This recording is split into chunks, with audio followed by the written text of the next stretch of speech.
Benoit, famously you are known as the God of War, but around these parts, I think Dan Hooker is sometimes thought as the God of War. When his name came across your desk, was it a sort of fight that gets you excited, knowing you could go in there and end up in a 3-round brawl, or what were your emotions?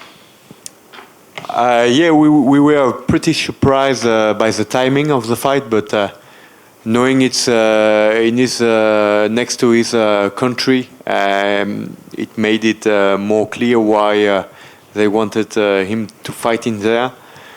And I was already in holiday in my mind, and I put the switch back on. And because yeah, Dan Hooker fight is, BSD Dan Hooker, you need no promotion. It's gonna be a scrap.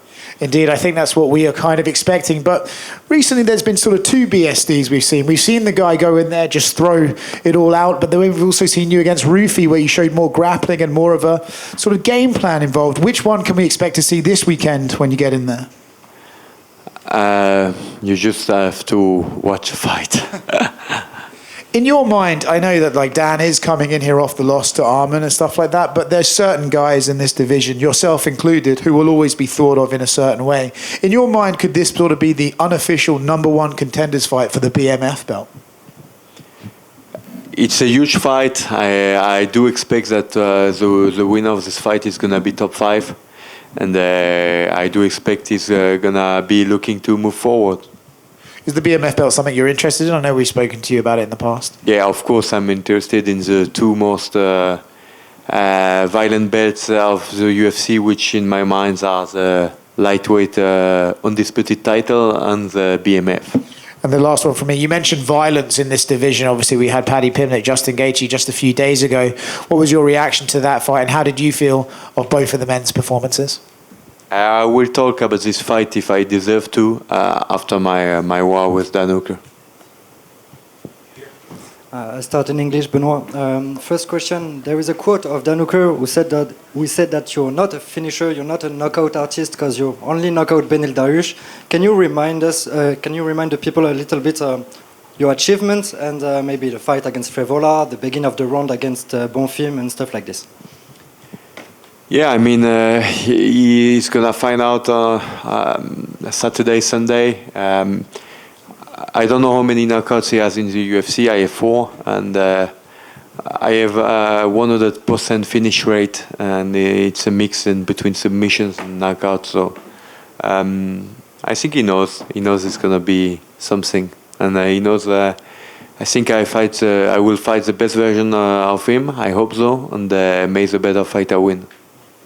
Another question about the main event of Saturday. Not talking about the winner and a future fight. What you're thinking about this main event? Qu'est-ce que tu as vu? Yeah, huge main event. I love Diego Lopez, and I like Volkanovski as well. Huge achievements. Guys that are active and with great styles to watch. Last year was one of the fight of the year, contender fight, maybe even fight of the year. I don't know, but yes, they made a huge fight, and I expect to enjoy watching it. Et genre, encore une ou deux en français. Est-ce que tu aurais une prédiction sur ton combat pour les fans français, ou à quoi on peut s'attendre? Il y a quelque chose de précis que tu as en tête pour ce fight?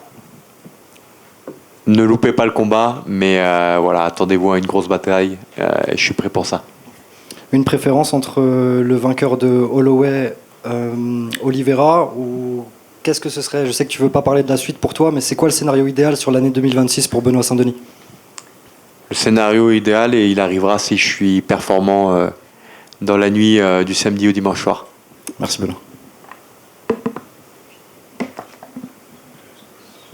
Benoît, question donc par rapport aux déclarations de Dan Hooker qui a dit donc, que ça allait te faire tout bizarre quand tu allais te rendre compte que dans la cage tu es face à un gars qui n'a aucune considération pour sa propre santé physique et qui allait être prêt à aller jusqu'au bout dans un combat.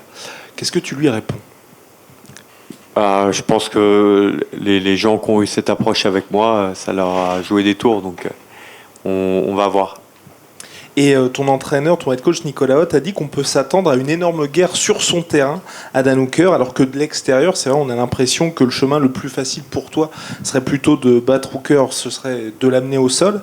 Est-ce qu'il y a dans cette idée-là de montrer à l'UFC que vous ne craignez personne dans aucun domaine? Je pense qu'on est 2 combattants très complets. Il y a des choses qui sont sous-estimées de son côté comme du mien. Et je pense que ça va faire un très bon combat. Et ça fait longtemps qu'il y avait sur les réseaux sociaux, on voyait qu'un potentiel Danuker BSD, ça faisait saliver les fans. Est-ce que toi, ça te tenait à cœur aussi de l'affronter? Oui, bien sûr, c'est un gars qui est, je crois en 2016, il était déjà 5e de la KT, donc c'est un gars qui est dans le top 5, top 10 depuis 10 ans. C'est pas un hasard, tu restes pas aussi longtemps à ce niveau-là par hasard, donc comme pour Dariush, on l'a pris très au sérieux. Merci Benoît. Benoit, just over here. You mentioned before, talk about kind of the violence of this matchup and those things, and you said that you yourself was a little bit expecting to have some time off. Dan had also just fought. Would you have preferred more time to prepare or maybe recover from the last fight for a fight that you think is going to be so violent? When we both had the offer, we had no doubt.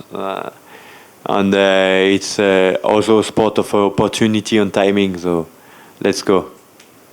And also, Dan Hooker is a kind of a big character in the sport. You mentioned before that just your names kind of sell the fight alone. Dan's coming out of a fight that had kind of a lot of animosity. Between you guys, it seems pretty cordial. You guys said hello to each other at the Welcome to Country yesterday. Were you expecting it to be this cordial, or were you expecting a little bit more heat between the two of you?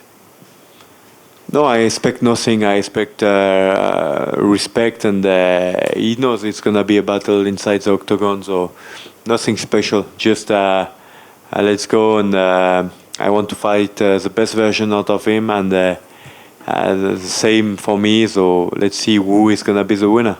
Awesome, thank you very much. Hi Benoit. You came to Australia quite early to start acclimatising, and I was wondering, do you have a particular ritual when you come to a new place to help yourself acclimatise a bit better? No, coming early enough to absorb the jet lag, so huge jet lag in here, but we are getting used to it. And how have you found your time in Australia so far? Great. First time was in Perth in 2016, and second time for me in Australia. Great